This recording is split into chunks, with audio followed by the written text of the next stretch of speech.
le 25 décembre, en plus d'être les cadeaux, les fêtes en famille, c'est également le jour qui permet de commémorer la naissance de Jésus-Christ. Et à cette occasion, je voulais partager avec vous quelques versets qui parlent justement de cette naissance. Pour cela, j'ai choisi le livre de Matthieu, chapitre 1, versets 18 à 25. Et également celui de Luc, chapitre 2, versets 1 à 20. Voici de quelle manière arriva la naissance de Jésus-Christ. Marie, sa mère, était fiancée à Joseph. Or, avant qu'ils aient habité ensemble, elle se trouva enceinte par l'action du Saint-Esprit. Joseph, son fiancé, qui était un homme juste et qui ne voulait pas l'exposer au déshonneur, se proposa de rompre secrètement avec elle. Comme il y pensait, un ange du Seigneur lui apparut dans un rêve et dit : « Joseph, descendant de David, n'aie pas peur de prendre Marie pour femme, car l'enfant qu'elle porte vient du Saint-Esprit.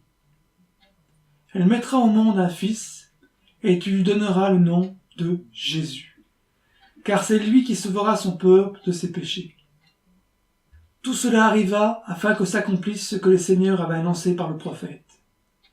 La Vierge sera enceinte, elle mettra au monde un fils, et on l'appellera Emmanuel, ce qui signifie Dieu avec nous. À son réveil, Joseph fit ce que l'ange du Seigneur lui avait ordonné, et prit sa femme chez lui. Mais il n'eut pas de relation conjugale avec elle, jusqu'à ce qu'elle ait mis au monde un fils, premier-né, auquel il donna le nom de Jésus. Luc, chapitre 2, versets 1 à 20. À cette époque-là, parut un édit de l'empereur Auguste, qui ordonnait le recensement de tout l'Empire. Ce premier recensement eut lieu pendant que Quirinus était gouverneur de Syrie. Tous allaient se faire inscrire, chacun dans sa ville d'origine.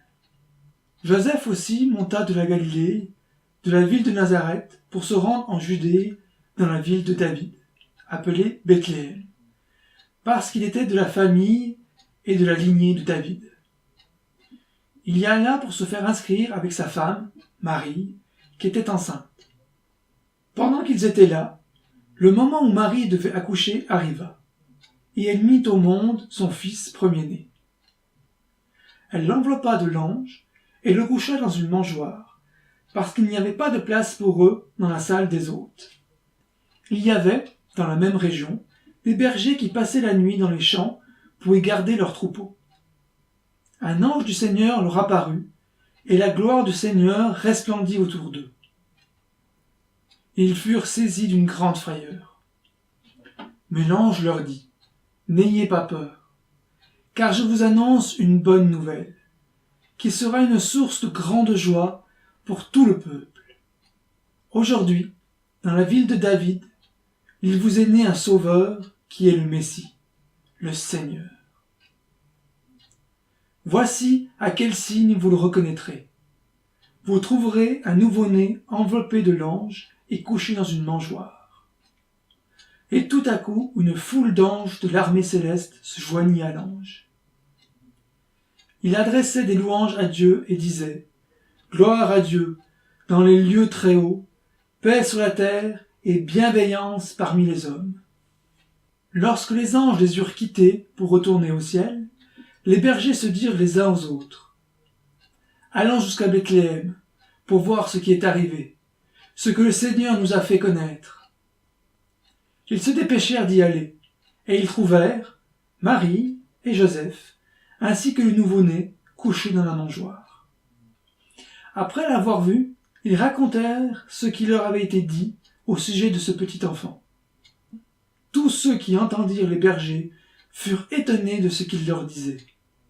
Marie gardait le souvenir de tout cela et le méditait dans son cœur. Puis les bergers repartirent en célébrant la gloire de Dieu et en lui adressant des louanges à cause de ce qu'ils avaient entendu et vu et qui était conforme à ce qui leur avait été annoncé.